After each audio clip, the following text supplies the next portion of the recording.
दिलीप कुमार साहब ने एक बार हंसते हंसते कहा था कि जब मैं भगवान से मिलूंगा तो एक शिकायत करूंगा कि भगवान तूने मुझे धर्मेंद्र जितना खूबसूरत क्यों नहीं बनाया। जरा सोचिए कि जिस इंसान की सुंदरता के आगे दिलीप कुमार जैसा मास्टर एक्टर खुद को छोटा महसूस कर रहा था, उसका कद कितना बड़ा होगा, वो इंसान कितना नायाब रहा होगा। आज जिक्र इसलिए क्योंकि वही धर्मेंद्र, वही पंजाब का किसान, पंजाब का बेटा, सिनेमा का हीमैन चुपचाप शायद उसी भगवान के पास लौट गया है जिसके नाम पर दिलीप कुमार साहब ने मजाक में कभी शिकायत रखी थी। हाँ, आज खबर आ गई कि धर्मेंद्र साहब नहीं रहे। और जब ये खबर आई तो करोड़ों का दिल टूटा। दिल इसलिए टूटा क्योंकि बॉलीवुड का सबसे चमकता सितारा अचानक से खामोश हो गया। वो तारा जो कभी थका नहीं था, जो कभी बूढ़ा नहीं लगा, जो हमेशा एक दोस्त की तरह मुस्कुराता रहा, जो सुपरस्टार होकर भी आम इंसान के जैसा दिख रहा था, वो एहसास लेकर चला गया जो हमने शोले के वीरों की शुरुआत में देखा था। वो पानी की टंकी पर चढ़कर उसकी शरारत में देखा था। वो गब्बर के सामने, इन कुत्तों के सामने मत नाचना, बसंती के आक्रोश को देखा था। देओल परिवार की रीढ़ बने उनके संस्कारों में देखा था और करोड़ों दिलों में उनके लिए धड़कती मोहब्बत में देखा था। वो इंसान जो स्क्रीन पर दिखाई देता था तो लगता था कि यार ये अपना ही तो है।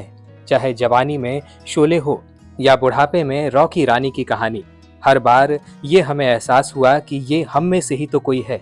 हाँ, ज्यादा हैंडसम, थोड़ा दमदार और कहीं ज्यादा फिल्मी, और यही धर्मेंद्र थे। धर्मेंद्र की खूबसूरती का सबसे बड़ा राज उनकी सरलता थी। धर्मेंद्र सुपरस्टार होकर भी सुपरस्टार जैसे नहीं थे। वो दिग्गज होकर भी दिग्गजों जैसे नहीं रहते थे। इतने बड़े होकर भी वो आम लोगों की तरह रहते थे क्योंकि वो दिल के साफ थे, खुले हुए थे, सच्चे इंसान थे। शराब पीकर भी शराफत कभी नहीं भूलते। प्यार करके अहंकार नहीं करने वाला इंसान। उनकी जिंदगी में भी कई उतार चढ़ाव आए, कई बार चोट लगी, दिल टूटा, पर धर्मेंद्र का दिल कड़वा नहीं हुआ। और इसलिए लगता है कि ऐसे लोग कम पैदा होते हैं और उनके जाने पर गम बड़ा होता है। धर्मेंद्र वो थे जिन्होंने बॉलीवुड की चमक दमक के बीच में भी अपनी कमजोरियों को छिपाए रखा। बताया कि उन्हें भी डिप्रेशन हुआ, कहा कि मैं इंसान हूं, अकेलापन मुझे भी एहसास कराता है। उस दौर में ये सब कहा जब मेंटल हेल्थ के बारे में बात करना लगभग पाप था, लेकिन धर्मेंद्र ने आंसू नहीं छुपाए। और यही बात उन्हें हमसे अलग नहीं बल्कि हमारे और करीब लाती है। यही बात धर्मेंद्र को खास बनाती है और इसलिए आज धर्मेंद्र नहीं है तो उनकी कहानी को सुनना समझना जरूरी है। धर्मेंद्र 8 दिसंबर साल 1935 को पंजाब के फिरोजपुर जिले के एक छोटे से गांव में पैदा होते हैं। एक ऐसे घर में जहां मिट्टी के तेल का लेप जलता था, बाहर खेतों में बैलों की घंटी। पिता हेडमास्टर थे, सख्त किताबों से प्यार करने वाले। माँ जो थी वो देसी घी की खुशबू से घर को भरा करती थी।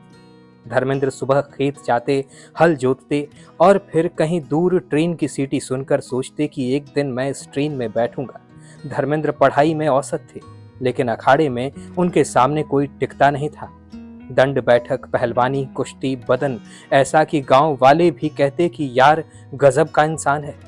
शरीर हो तो ऐसा, मर्द हो तो धर्मेंद्र जैसा। धर्मेंद्र अक्सर रेडियो पर लता और रफी के गाने सुनते और आधी रात के बाद कहीं ऊपर तारों को देखते हुए सोचते कि एक रोज मैं भी ऐसे बनूंगा। साल 1954 में 10वीं पास की।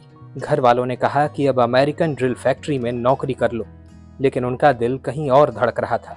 एक रोज चुपके से घर में कुछ पैसे लिए, माँ का बनाया अचार का डिब्बा उठाया, 2 जोड़ी कपड़े और ढेर सारे सपनों को लेकर निकल पड़े। माँ ने आशीर्वाद दिया, पिता को गुस्सा आया। मुंबई पहुंचे तो पहले कुछ दिन चर्च गेट स्टेशन के बेंच पर सोए। पैसे कम थे लेकिन हिम्मत ज्यादा थी। फिल्म फेयर के टैलेंट हंट की लाइन में लगे। सैकड़ों लड़के थे, लेकिन जब धर्मेंद्र का नंबर आया तो जजों ने उन्हें देखा और कहा कि ये तो असली हीरो है, ये तो असली मर्द है, इसको हीरो बनना चाहिए। और मिल गई पहली फिल्म, दिल भी तेरा मैं भी तेरा। ये फिल्म साल 1960 में आई। इसके बाद उस दौर की शुरुआत हुई जब राजेश खन्ना, अमिताभ बच्चन की लड़ाई चल रही थी कि नंबर 1 कौन है। लेकिन उस दौर में धर्मेंद्र ही बॉलीवुड बन बैठे थे। साल 1960 से साल 1980 तक बॉलीवुड अगर कोई एक चेहरा चुनना चाहे तो वो धर्मेंद्र ही होंगे।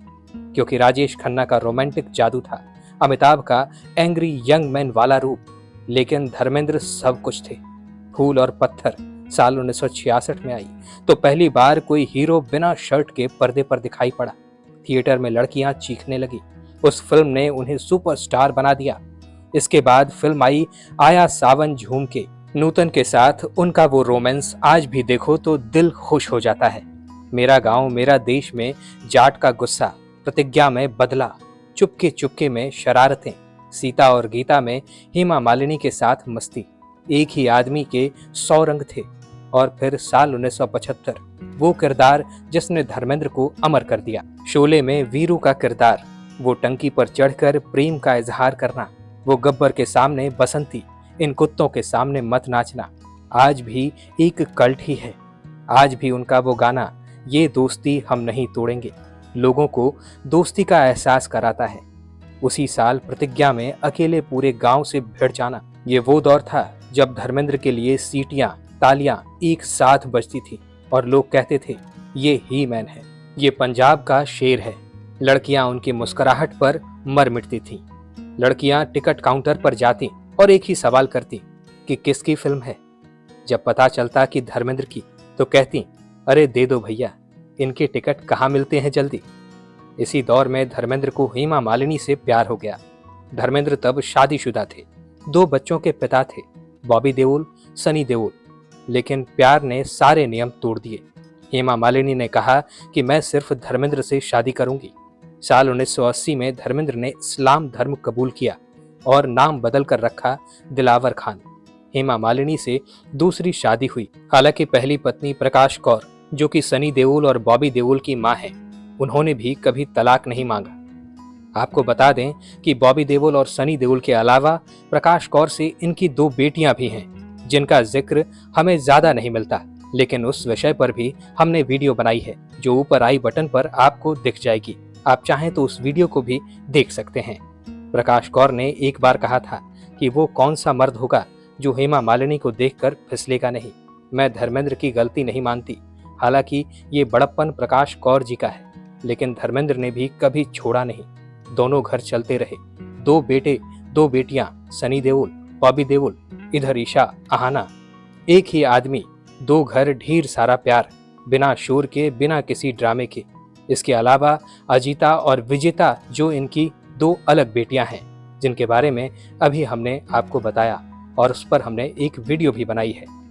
उम्र बढ़ती रही, लेकिन धर्मेंद्र रिटायर्ड नहीं हुए। ना वो टायर्ड थे, ना रिटायर्ड। जब बाकी हीरो रिटायर हो रहे थे तो धर्मेंद्र स्क्रीन पर आग लगा रहे थे। साल 2007 में अपने फिल्म में उन्होंने अपने बच्चों के साथ काम किया। यमला पगला दीवाना में बेटों के साथ मौज मस्ती की और साल 2023 में रॉकी ईरानी की प्रेम कहानी में वो किरदार निभाया जो उस उम्र में भी जब स्क्रीन पर आया तो बाकी सारे सितारे उनके सामने फीके नजर आए। धर्मेंद्र के बाल सफेद हो गए थे, आवाज धीमी पड़ गई थी, लेकिन आंखों में वही शरारत थी, वही मुस्कान थी, वही पंजाब की खुशबू थी। और फिर 24 नवंबर साल 2025 सुबह सुबह फोन बजता है। कोई कहता है कि धर्मेंद्र नहीं रहे। पहले लगा कि शायद पिछली बार की तरह इस बार भी अफवाह है, लेकिन जब सच पता चला तो मानो जैसे कोई अपना चला गया। सोशल मीडिया पर जब धर्मेंद्र की पुरानी क्लिप्स लोग शेयर कर रहे थे, लोग वीरू की टंकी पर चढ़ा हुआ वो सीन शेयर कर रहे थे। कोई ठाकुर का बदला दिखा रहा था, कोई बसंती वाला सीन दिखा रहा था, कोई धर्मवीर की कहानियां सुना रहा था। लोग रो भी रहे थे, लेकिन मुस्कुराहट के साथ। ऐसा इसलिए क्योंकि धर्मेंद्र ने कभी रोना सिखाया ही नहीं, हंसना सिखाया, जीना सिखाया।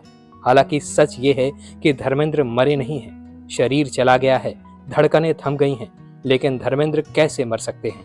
वो आदमी करोड़ों दिलों में बसता है, जिसकी हंसी आज भी टीवी पर गूंजती हो, जिसकी ये दोस्ती आज भी दोस्तों के बीच गाई जाती हो। वो तो बस शायद दिलीप कुमार की शिकायत के बाद उस भगवान के पास चले गए हैं जिसने उन्हें दिलीप कुमार से भी खूबसूरत बनाया था। अब शायद दिलीप साहब, राजेश खन्ना, ये सब साथ बैठकर चाय पी रहे होंगे। शायद शम्मी कपूर के साथ मस्ती कर रहे होंगे। शायद सुशांत के साथ उनके अनुभवों को साझा कर रहे होंगे। सिद्धार्थ के साथ बैठे होंगे और शायद धर्मेंद्र वहां बैठकर दिलीप साहब से मस्ती करते हुए कह रहे होंगे कि दिलीप साहब अब शिकायत मत करना, शिकायत मत करना। धर्मेंद्र जहां भी रहेंगे वो हमेशा जवान रहेंगे, वही पंजाब का सोना, वही ही मैन बनकर रहेंगे। और इसलिए आज धर्मेंद्र को एक आखिरी सलाम, सलाम एक प्रशंसक के तौर पर, सलाम एक किसान पुत्र के तौर पर, सलाम एक इंसान के तौर पर। दोस्तों, आपको धर्मेंद्र कैसे लगते थे? उनकी कोई फिल्म या उनका कोई गाना अगर आपको याद हो तो हमें कमेंट्स में जरूर लिखिएगा। ये उनके लिए एक श्रद्धांजलि होगी। जानकारी पसंद आई हो तो इस वीडियो को लाइक जरूर करिएगा। और अगर आप हमारे चैनल वारिधि मंथन पर नए हैं तो इसे सब्सक्राइब करके बेल आइकन दबाना बिल्कुल मत भूलिएगा। वीडियो में अब तक बने रहने के लिए आपका बहुत बहुत शुक्रिया।